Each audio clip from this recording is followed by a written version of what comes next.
The New York Times headline was bold. America's middle class is no longer the world's richest. And which country's middle class, did the article say, is looking pretty darn good? Canada's. But are things really as rosy as the headline suggests? Here now to help us answer that, Mike Moffatt. He's a professor in the Business, Economics and Public Policy Group at Western University's Ivy School of Business. Armine Yalnizyan, chief economist with the Canadian Centre for Policy Alternatives, and Andrew Coyne, the columnist with the National Post. And it's good to have you three back around our table here today. We want to start with some charts, because I know how much Andrew loves charts. So let's bring the first chart, if we could, control room up. Here are two lines which indicate the blue line in the province of Ontario, the red line for the whole of Canada, income growth rates going back to the middle 1970s. And the rates have, as you can see over time, been broader or narrower as they are right now. One more chart, if we could. We are going to come back and talk about this one some more. Here are growth rates comparing Canada and the province of Ontario. Again, you can see from the 70s to the middle 90s, negative, at least on the positive side of things, albeit very modest growth for Canada and Ontario from the middle 90s to the beginning of the second decade of the 21st century. Okay, that having set the table, let's go back to that first chart that shows income growth rates. And to that end, I'd like to find out, there it is again, I want to find out what this chart says to all of you. Andrew, what does this chart say to you? It says that the doom and gloom story about the middle class, the lines you hear about 30 years without a pay increase, et cetera, are overstated. What you see in that graph are two distinct periods. From the early 80s to the mid to late 90s, you have incomes, in fact, stagnant or indeed falling. This is real incomes. Afterwards, they start rising. They rise pretty steadily until the most recent recession. Those are two different periods, and to sort of homogenize them into one, I think, gives an incomplete or a misleading picture of what's going on. We had a very tough time in the 80s and early 90s because we went through two honking great recessions, and we had massive unemployment. When you have high unemployment, you're going to have higher poverty rates, and you're going to drag down median and average incomes. That's exactly what happened. Since then, when you get steady growth, we've had steady growth in real incomes. Well, except for the Great Recession. Which wasn't such a great recession in Canada, right? We got off quite mildly in the 2008 recession. But now that we're past that, incomes are growing again. So the notion to say that it's just been one long period of stagnation, I think, is incorrect and should be discarded from public discourse. That's not a true picture of what's been going on. Armine Yalnizyan, you see the same chart. What do you infer from it? So I agree with everything Andrew has said, which is one of the beautiful things about charts, is like there's only so many ways you can interpret numbers, but you can see many different things in it. One of the things that is a sleeper item in this chart is that a median after-tax income is made up by three factors that have caused the increase. Number one is the role of taxes and transfers, particularly in Ontario, has grown. Number two, you can see from the difference between Ontario and Canada over time, from 1996 to 2000, the role of manufacturing in propelling incomes, and that was because of the Americans. Nothing we had done. They were buying the stuff we were making. And that has flattened out since 2000. We don't have the same resource base as other parts of the country whose incomes have been propelled. Ontario, by the way, was badly damaged by the recession compared to other jurisdictions in both employment earnings and after-tax. Sorry, which recession are you referring to? The most recent one in the Great 2008. Recession. I'm speaking, as always, from a national perspective. Of course, but this being a provincial show, we want to bring the bacon home. Thank you. So the last item is that between 1976 and 2011, the last year in this graph, you've got more people working per family, and you've got a better educated population. So women's labor force participation rate has grown by over 50%. We don't have another 50% to throw into the market for the next generation. And so the question becomes, what are you going to do? Marry a third spouse?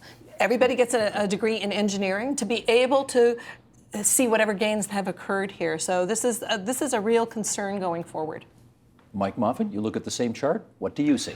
Yeah, I'm concerned going forward as well. So we have that period to 1995, and we have a lot of bad luck. A couple recessions. We have the Bank of Canada really trying to stomp down inflation, which they did a fantastic job of doing, but had some economic consequences. Since 95, things have been, reasonably good, but we've had a lot of good luck. Oil prices have more than doubled. Is that going to happen again in the future? Probably not. The Canadian dollar's gone up 30%. Which is great for our purchasing power, allows us to purchase more. It's had problems with, it's caused problems for southwestern Ontario, But for the country as a whole, it's a good thing. Is that going to happen again? Probably not. We had a large residential construction boom. We were building all these houses. People were out filling the houses with this, that, and the other, and debt levels were rising. Is that going to happen again? Probably not. And then the fourth thing, as Armine points out, is more women entering the workforce. That trend can continue, but it can't continue forever. So we did have a good 10 to 15-year run, but it wasn't very sustainable. It wasn't based on any sort of productivity increases or anything like that.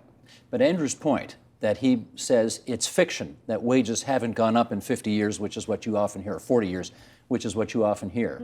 Is that fiction? Yes, it's fiction. That again, we had from 76 to 95, that is correct, that everything was flat and going down, bad situation. 95 up to the recession were pretty good times, again, because of a lot of good luck that Canada had. I really want to weigh in because there's a distinction between wage stagnation and the chart you showed, which was after-tax household income at the median. So there's all sorts of different ways of looking at this, but wages, going back to 1976, fell for men and have been tipping up recently, since about 2008, because of what's been happening in the resource industries primarily. The wage premium for university-educated men has fallen, but for high school-educated men has grown. For women, wages have increased, but earned income, annual income has increased for two phenomena, because they're educating themselves into fields that are not the traditional fields that pay more, and because they're working longer hours. More women are working, and they're working longer hours. So that's what's been driving women's earned income up. So in terms of wage stagnation, it's kind of a wash. And the real concern is what is happening to the next generation, who are seeing, the 25 to 34-year-olds are not seeing the same kind of returns on the investment they're making in education, and they're facing a labor market for which more of them are finding temporary jobs and precarious jobs, not the kind of jobs that pay well and are permanent. She says it's a wash. No, not quite. Real wages are at or near their all-time record highs, first of all. It's true that women's wages have grown much more rapidly than men's wages. These are the kinds of problems that a society would like to have, that its richer gender is doing less well than its poorer gender. Men's wages were flat. For the last 10 years or so, I would say, they've been starting to rise away. And a lot of that has been the resource boom, I agree. But it's not true either to say that wages have been stagnating. It's absolutely true to say that part of the story of rising incomes in recent decades, a large part of it, has been very rapid labor force growth and the fact that we were able to take up and employ all those people. We just before the recession had a 64% employment rate, the highest in our history. You didn't tend to hear that mentioned because it was a good news economic story, and we never focus on those. So we're still very near there. We're at 62%. And the other thing we had going for us, as was mentioned, is higher resource prices. Now, it's also true to say that we were not getting higher productivity gains, and we should perhaps be worried about that. We should absolutely be worried about that. But I should also put on this, some of that productivity problem may fix itself for precisely the opposite reasons. If labor grows more scarce in coming years, as more people retire and there's fewer people of working age working, then that puts the incentive for businesses, rather than just adding more workers, to add more machinery, and therefore to raise the productivity of those workers. The other thing was that one of the things that's holding back productivity was those very high resource prices. You could go and drill incredibly expensive oil that made no sense except at $100 a barrel, that was incredibly costly to get and not productivity enhancing at all. If the price of oil goes down relatively in coming years, then it will no longer pay to do those, and you go back to doing more productivity enhancing things like manufacturing. So some of that will correct itself. You wanted to follow up. Yeah. Oh, geez, what was I going to say? Holy. Well, let me follow up. Yes. Because what you say may make perfect sense as it relates to that chart, but my hunch is people don't feel it. My hunch is people think they're not getting further ahead. What do you say about that? I would say you can go back and find polls and news stories saying the same thing decade after decade after decade. It is built into us that we do not think that things are getting better even when they are. You go back and find stories about the next generation won't be as well off as this generation, going back 20 and 40 and years. But it might be true this time. Well, except that they weren't. They are better off. The incomes have risen. So it tends to be exaggerated, I think, as part of it. I think also there's going to be pockets in the country that are going to have particular problems, and we've been talking about southwestern Ontario. So if you happen to be located in southern Ontario, you're going to be talking about some of those stories more than perhaps you are in Alberta. So I think there's a lot of reasons. Armine. I love the analysis that Andrew's put out here, that as the labor market shrinks in terms of the number of people there, normally what you should be seeing is productivity enhancements, because businesses are going to have to invest in making, doing more with fewer people. But that isn't what we've been seeing. We've already seen the front edge of this. The temporary foreign worker program is Exhibit A in the attempt to keep wages low so you don't have to do those productivity enhancements. And I think that might, unless we nip this thing in the bud, that might be the solution, is low wage solutions, which don't help anybody, don't help especially the next generation. And when you talk about Southwest Ontario being badly hit, I'm looking at Southeastern Ontario. Peterborough area got hammered in the recessions of the 80s and 90s. They lost a good part of their industrial base. When it did come back in this last recession, most of those jobs are coming through temporary agencies, which take a skim off the top. So yeah, you're working in an industrial plant again, but you're not getting paid the full value that an agency is getting paid. Let me follow up with Mike on that, because while those charts did show the lines heading north as opposed to south, they don't seem to take into account the fact that this place did get hammered. Recession in the early 80s, recession in the early 90s, and the Great Recession to a lesser extent, admittedly, than much of the rest of the world. Why isn't that reflected on that chart? Well, I mean, it is reflected in the chart in the 70s and 80s. Again, we got hammered. Wages were falling, and then again we had this nice commodity boom, this nice residential. No, but we've lost 250,000 or 300,000 manufacturing jobs, and yet the line keeps going up. Well, in Ontario, though, if you go back to the chart, the Ontario line is fairly flat. So we saw increases in finance and insurance and real estate and sectors like that were pushing up wages.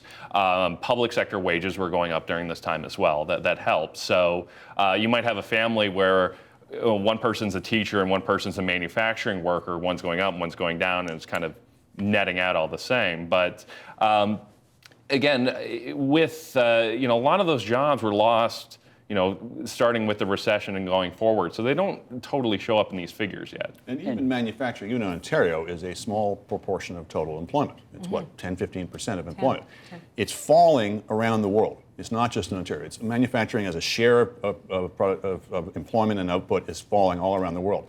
In some respects, what you're seeing in Ontario and Canada with regard to manufacturing is a rewinding of a very strange episode where only in Canada was the ratio of employment going up in the 90s in manufacturing. It's now reversing, coming back to the international trend. It's no fun for anybody who's involved in that, but it's not a special problem for Ontario. Armine.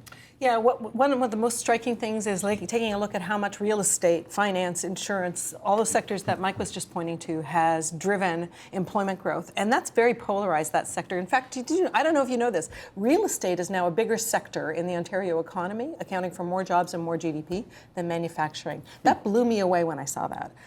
So what is that? Is that an indication that real estate is fantastic or the manufacturing is just awful? It's partly a reflection of the boom, the housing boom that everybody's been talking about. There was a bank this week that lowered mortgage rates to the lowest rate in history, 1.99%, lower than 2% for mortgages. So that will continue to propel a boom that everybody has been saying, how long can it last? And that's not, it's just to say this isn't a platform for building a strong middle class. What built the strong middle class in Canada in the 50s and 60s was manufacturing, the 60s and 70s was public sector. Ever since then, we don't have another real node, a thing that's really pushing a middle class. Like you've got rich jobs and you've got poor jobs, but nothing really in the middle that's pushing through broad-based, a decent living for people. Except that median incomes are going up, so.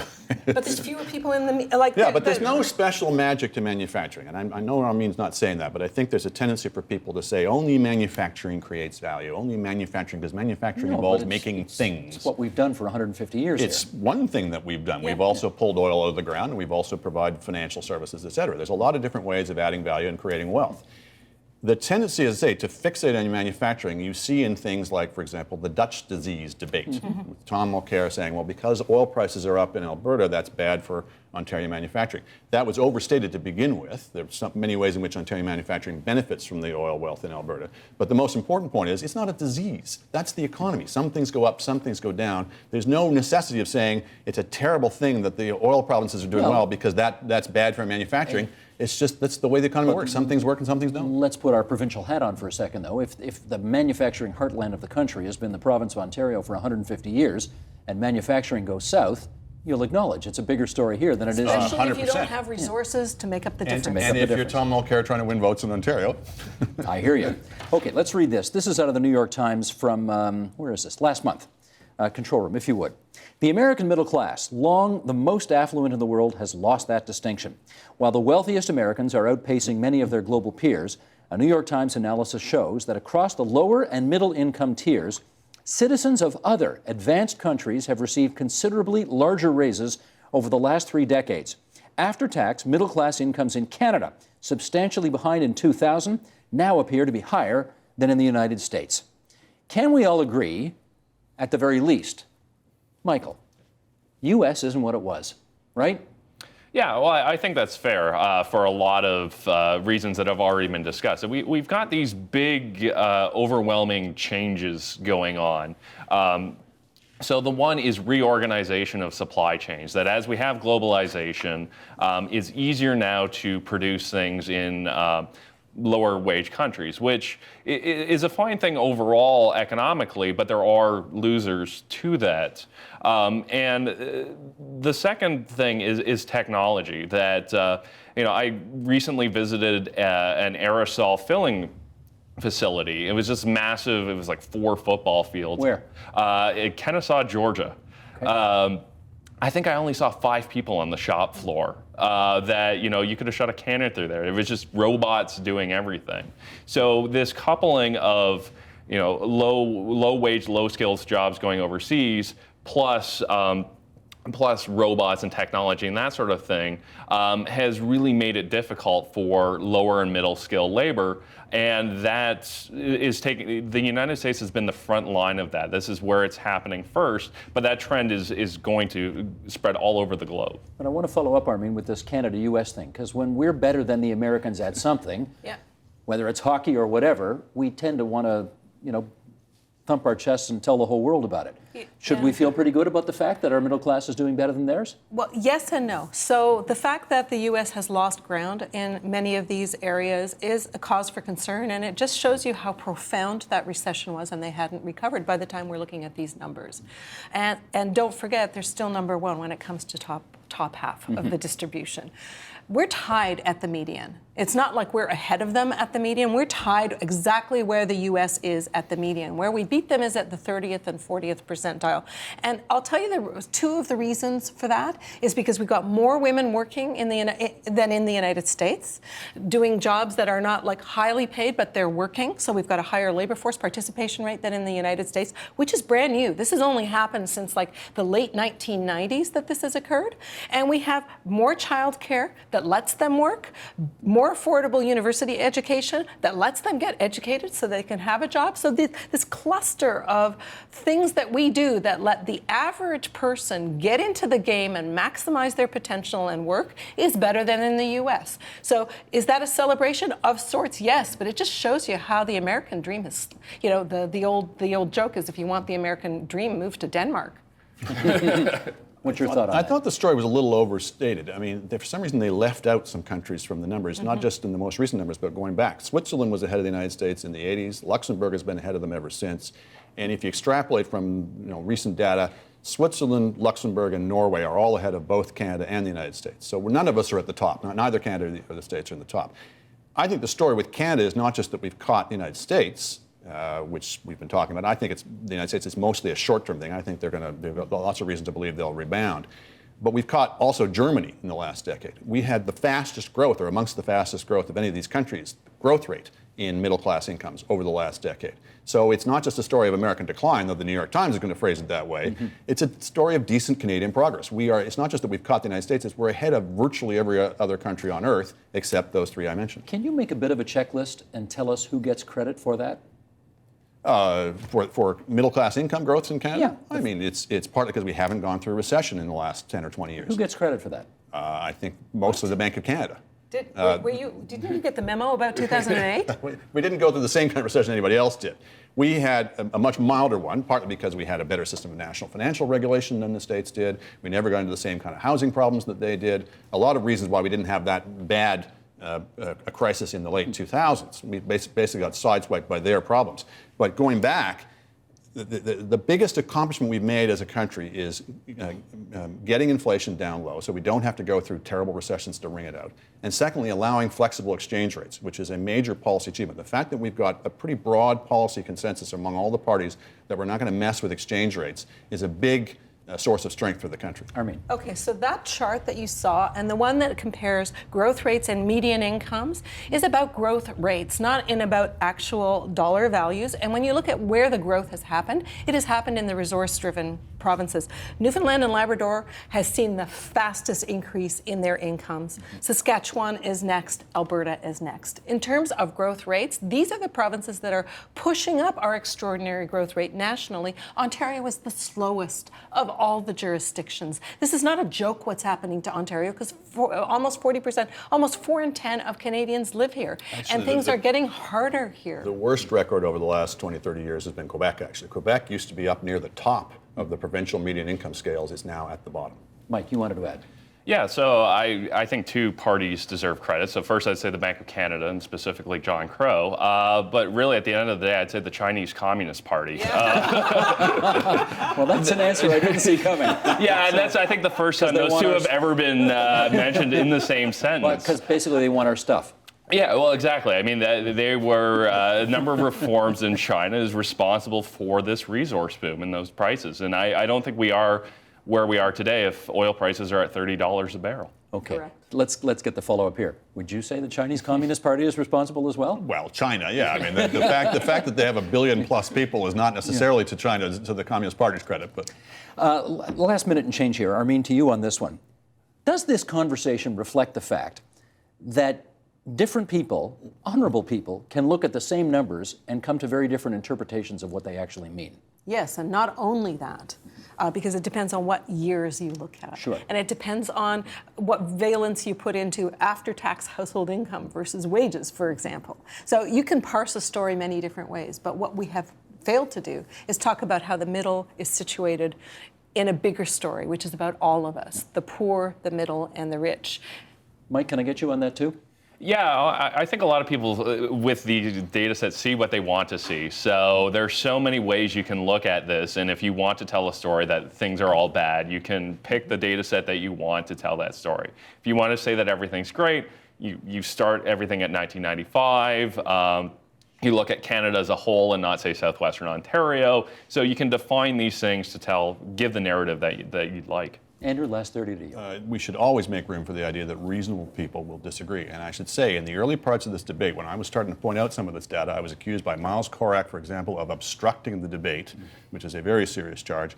You saw the word denier starting to creep into the argument as a way of kind of marginalizing people. We should not do that to each other. We should allow the idea that reasonable people with good motives are going to have differences of opinion based on the same set of facts.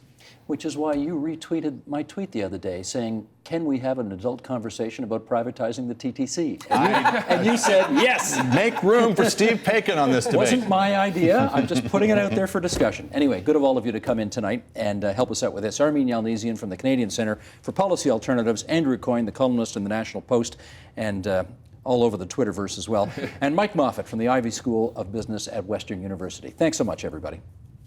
Thank you. Support Ontario's public television. Donate at tvo.org.